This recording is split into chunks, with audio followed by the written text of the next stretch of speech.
My name is Sarah Schupp, and I'm the founder of universityparent.com. We help parents find everything they need to help their child succeed from high school all the way through to college graduation. You can find us online at Facebook/universityparent or Twitter, the number 4 college parents, or just on our website, universityparent.com. Thanks so much for Youngry for having me on today. I'm looking forward to answering all of your questions about entrepreneurship, and I am hopeful that I'll be able to help you launch your own, whether it's a website or a community, but happy to answer your questions about what you can do to really build an audience online. So I will take a look and see if we have our questions yet. Let's see.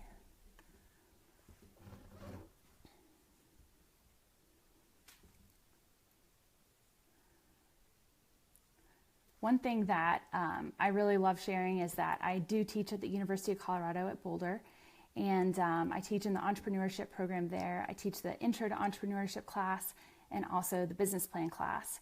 And I'm always so stunned by how many students have really incredible ideas but are worried about starting just because of their age. And because I started my company when I was so young, I love talking about that with students and making sure that they know that it really doesn't matter how old they are when they want to start. And you're never too old to launch a company either. I just met last week with an entrepreneur who started his first company at 75, which I thought was also just as inspiring as starting something when you're very young. So it looks like we have the very first question, which is, why did you get involved with education technology? So the reason I got involved with education in the first place is when I was going to CU, I realized that there were so many gaps in things that the university wanted to be able to offer, or things that students needed or parents needed, that I really thought had a pretty simple solution, and they just needed someone else to help implement it. And in this case, for University Parent, everyone was in agreement that they really wanted something like this to help parents understand more about the university and more about the local community, but the school just didn't have the resources. And so I came up with a model that really helped connect advertisers with parents as a way to really fund the company. And so that way it wasn't really reliant on the university to have to pay for it. And I think there's a lot of things like that in higher education where there's so many challenges, but the budgets are also very tight, and so it's really hard to come up with new solutions from the inside. And I also think too, there's so much power in education, and so I feel like no matter what company I'm with, I'm really passionate about helping schools provide a better experience for students, because I think that it can be such a transformative experience for people. So the next question looks like, how can education be more transformative using social media and collaborative tools?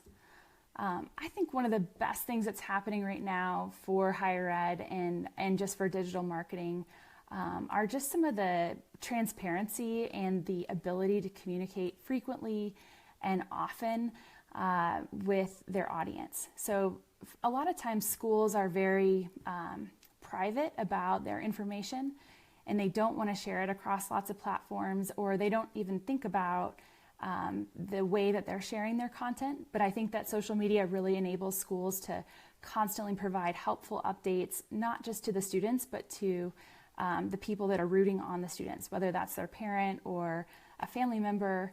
But I think that that's a really critical thing for schools to embrace and not be so focused on just having internal communication.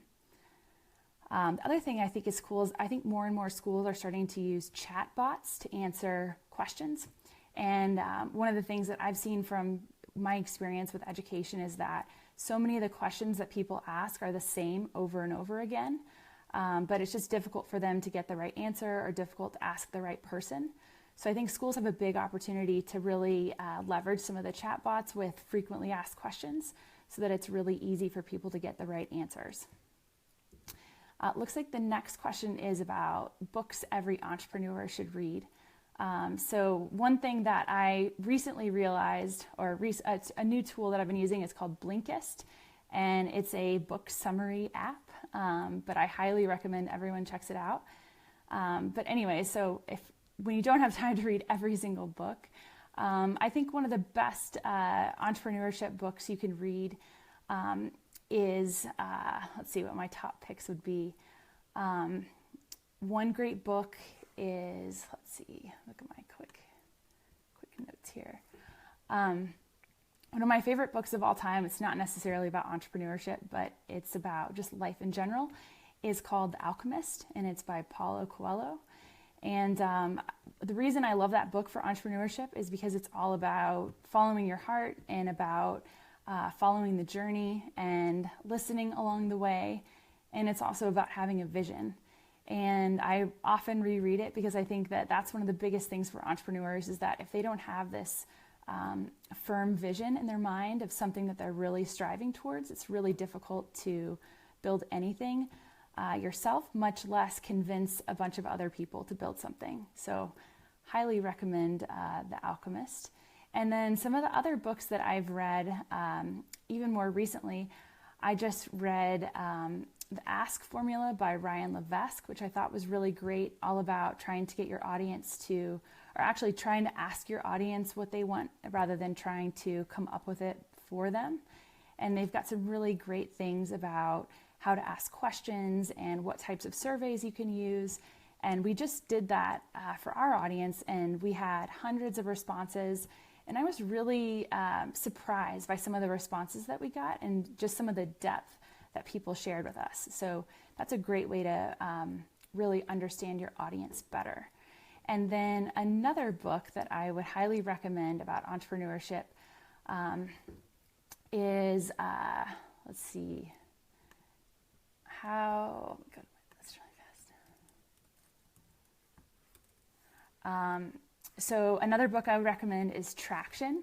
And Traction is all about how do you organize a team, especially an entrepreneurial team, and how do you get them to get things done. And I think a lot of entrepreneurs, it talks about the structure where entrepreneurs really are the head of the company and have the big vision, but they're not always the best at getting things done. And so it provides you with a way to really think about how can you organize your company in a way that will be much more successful. Okay, so the next question is, what are the trends and opportunities that I see in educational technology? So this is a huge area right now where there's so many companies that are trying to develop new tools for education. And I think one of the biggest trends right now that I am also really excited about trying to solve is the college graduation problem or opportunity. So right now, less than half of students actually graduate with a 4-year degree in 4 years.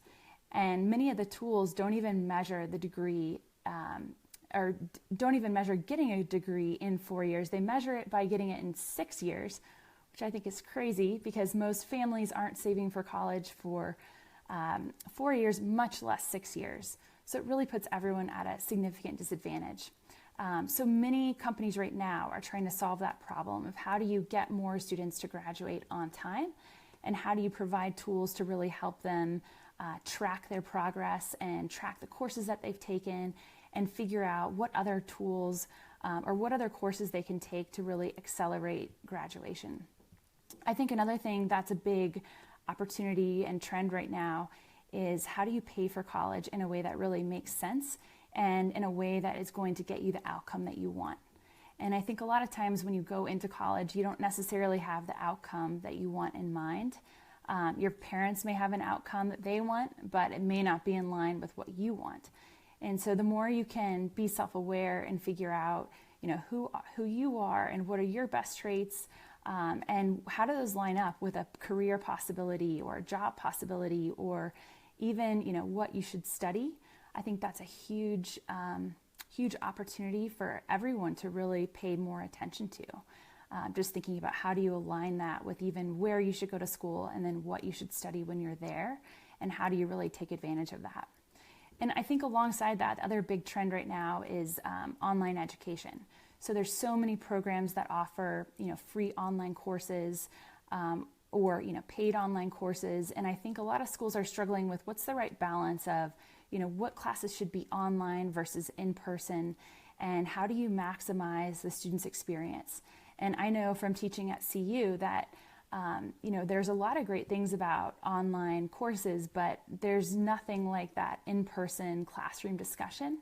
And I think one of the biggest reasons to go to a residential university where you're actually on campus and getting to interact with your professors is that you also get to interact with the other people in your class. And I think some of our best moments in class have been because of the discussions that are happening when we're all in that classroom together. And you're able to build much more of a community when you're there in person and there to support each other. So I think it'll be important for schools to really figure that out and balance which classes they offer in person versus online, and just how they mix that. Let's see. So the next question. What's been the best story I've heard of students making change through entrepreneurship within the educational space? So this is from a current college student who's interested in other stories. So, I think that when I try and think about what are some major entrepreneurial stories, even at CU, so they are about to have their big cross-campus new venture challenge where students compete from different disciplines, whether it's computer science or the music school or information technology. So there's all these different tracks, or health. And I just can't believe the concepts that they're coming up with. It really is impressive how inspiring these concepts are and how much depth they have. And I think so many students are trying to solve the problems that they see right in front of them. And I heard a really great quote last year about instead of asking students what they want to be when they grow up, we need to ask them what kinds of problems they want to solve. And so it's been really fun to see many students trying to solve problems that they themselves are facing in college. And when I think about other stories, I'm trying to think about some of my favorite highlights, but I may have to revisit this question in a little bit. Actually, one quick story that I think is also launching a new product today.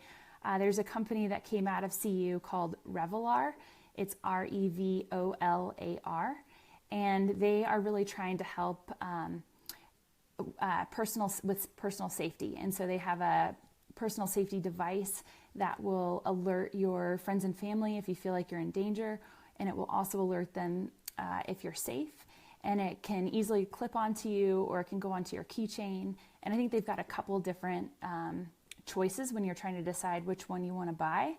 But in my class even, I've heard so many students talking about campus safety issues and how worried they are about it. And so that's one story where, that concept came out of CU. They did the New Venture Challenge. They went on to Techstars. They got funded, and here they are, rolling out version 3 of their product. So definitely go check out Revolar. That's a very, very cool one. Okay.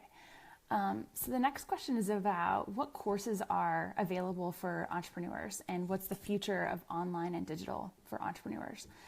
I think this is an area that is really exciting and incredible, but I think more and more people are putting their content online and putting it into a course format so that it's easy for anyone to access. And right now, if you want to learn anything, you can practically find it online. And for an entrepreneur, this is so critical, because if you are launching something, you have to be more, like a Swiss Army knife.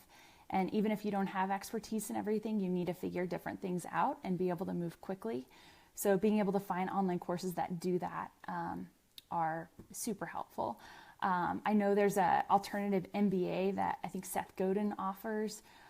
There's a ton of amazing courses through MIT's open course program. And there's also one of my favorite ones for digital courses is Digital Marketer. So if you go check out the Digital Marketer Lab, they have some really incredible things like blueprints for entrepreneurs. And they also have a community where people can talk about things that they've tried to launch. So it's another great place to really find helpful information. But I think it's easier now to be an entrepreneur than it's ever been, not just because of the online education available, but because there's so many tools that make it so you don't have to be, an expert in everything or in coding or in digital marketing, but you can really learn as you go and learn the skill that you need to figure out at that time for whatever it is that you're doing. Let's see. So another question earlier from Ash, and Ash, thanks so much for connecting me and having me on. He asked about how I got started in this field. And I really got started because this was a problem that I saw at CU. So when my parents came to visit, they were asking me questions that I didn't know the answer to. And I also realized on the other side, through my involvement on campus, that administrators and staff really wanted to have a better relationship with families, but they weren't able to for all kinds of reasons. And just approached them with this idea, and they said, that they were excited about it and they wanted to do it. And so it was really cool because it was one of those things where it's kind of a two-sided marketplace or actually even three-sided. So parents were really looking for a solution like this, schools were looking for a solution like this, and then our advertisers were also looking for a way to reach families, because often, they're really hard to reach. It's not like you can geo-target them because they're located all over the country. And if you advertise locally, they weren't going to get the information. And so it was a really cool way to be able to bring all those different things together and provide a solution that everyone wanted. So that was very cool.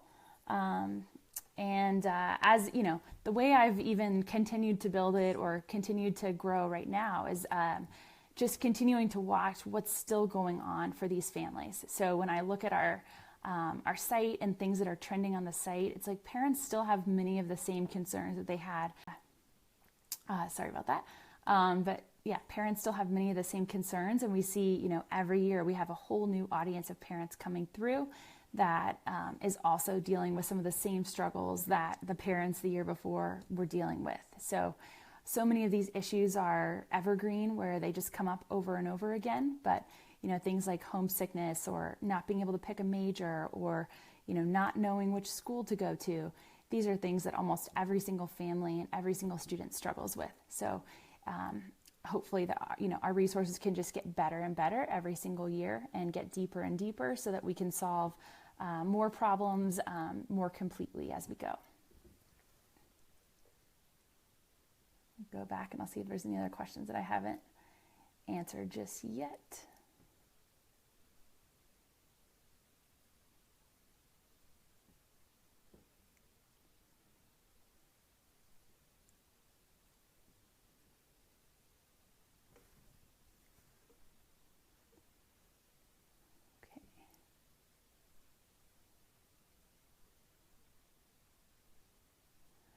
I think one thing too, as I'm looking for the next question, but that I would really encourage everyone to do is, it's so important to start building your community. And I think no matter what industry you go into, or what you end up working on, I think it's so critical to start finding other people that are interested in the topic that you're trying to develop. So whether you're trying to develop something in aerospace or education, find other people that are also trying to develop that too, and talk through it with them. So I think so many people are scared to share their idea, and they don't want people to copy their idea or steal their idea. But I think the more you can talk about it, the more you can find allies, and people stealing your idea should be the least of your worries. I think so often the more people don't realize how hard it is to actually make the idea come to life, and not only come to life, but actually make a successful business that can operate profitably. So worry more about developing your concept and telling your vision and creating a compelling vision that other people want to be a part of, rather than trying to keep it all to yourself. I think the other thing that I would really encourage you to do, whether or not you're ready to get started doing something, is to start looking for other people that have different skill sets than you. So I think that a lot of times, and this is back to even, as you're thinking about a college, the more self-aware you can be, the better. But, with everything I'm going to start, it doesn't make sense for me to do every single piece of it. It makes sense for me to do what I'm best at, but then to find other people that can help me that are going to do a much better job than I will. So, whether it's that you're not great at bookkeeping, or you're not great at design, or you're not great at product management or project management or operations, whatever the task is, the more you can surround yourself with people that have different skill sets than you, the better. So that's another way that I think is so critical for entrepreneurs, is to really know who they are and know what they're really good at, and be quick to admit what they're not good at, and then quick to hire, or not quick to hire, but make sure you hire people that have different skills than you. So the next question I see is about growth hack or an execution style to follow when getting an idea to come to life. So I think when you're trying to get an idea to come to life, there's a lot of great tools out there. One model we just use in our business plan class is the business model canvas. So that's a book that you can go check out. I'll put a link to it in this chat later, but it's a way for you to really map out, what's the real problem, who really cares about that problem, how can I actually solve that problem, and how can I make money solving that problem. So it quickly lays out the really critical factors of launching a successful business. And I think that's a great place to start. Another thing when I'm trying to get an idea to come to life is like back to just talking about it. So whether you're trying to draw it out on a napkin or a whiteboard, or even type it out on your computer, think about, what would I need to do to start right now? What kinds of things are in my way? What's the simplest way to start quickly? So whether it's just a quick, minimally viable product, or even, even if it's something that you create manually, even if you want to automate it down the road, but you create sort of a shortcut version, that's another way to do it. And then the other thing too is, you can use a project management tool or a business plan tool like businessplans.com, I think from startups.co.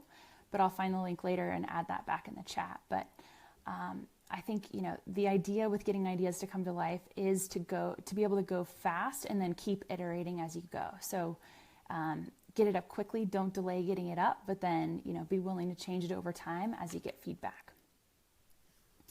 So it looks like the next question is, what is one piece of advice you would give to your 20-year-old self? So, I could think of lots of things that I wish I knew when I was 20, but I think one of the biggest things is to just trust yourself and to trust your instincts. I think when I was first getting started, because I was so young, I was really, I didn't have a lot of self-confidence in my idea. I was nervous about it. And I wish I would have trusted some of the things that I wanted to do early on, and not taken some of the advice that I took that I feel like didn't work out in the end. And so I think a lot of times too, entrepreneurs or especially young entrepreneurs, run around asking lots of people about their idea. And I think you have to do that because it's so critical to get feedback and to take that feedback seriously. But I think it's also critical to make sure you have a solid vision, and that you don't feel like just because someone thinks you should do something differently, you automatically do that. But maybe you have a advisory board or board of directors that you go back to and actually talk through different plans, so that you're not just changing your plan like crazy based on one person's feedback, but you have some kind of mechanism to filter it and to think about it and be thoughtful, and then decide which way you want to move forward, rather than just changing constantly. And then I know you said one piece of advice, but I think the other thing too that I wish I would have thought about, and I'm still trying to remember, it's kind of my mantra right now, but is really to go for progress, not perfection. So it's like, it gets really frustrating a lot of times when you feel like your idea should be a lot further along than it is.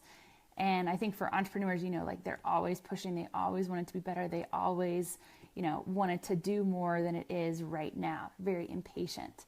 And now, I'm really trying to focus on just getting a little bit better, a little bit further, a little bit, a little bit better than it was yesterday is the best that I can do. And I think that that's much more motivating personally and to a team than just saying, we're not, we missed the mark. We didn't hit our goal. It's not big enough. It's not fast enough. It's not whatever.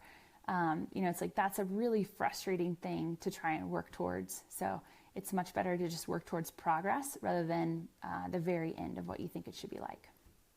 So thank you for your question. Let's see. Okay, it looks like we have time for maybe one more question if anyone else has a question. And if not, if you want to ask me questions later, feel free to find me on Twitter. I'm just Sarah_Schupp. I'll put a link to that too. And it's just SCHUPP. But happy to answer any questions you have there about entrepreneurship or digital marketing or college or anything else like that. But thanks so much to Youngry for having me on today. It's been fun to hear your questions, and I wish you all the best in your entrepreneurial journeys and look forward to hearing about what you create. Thanks so much.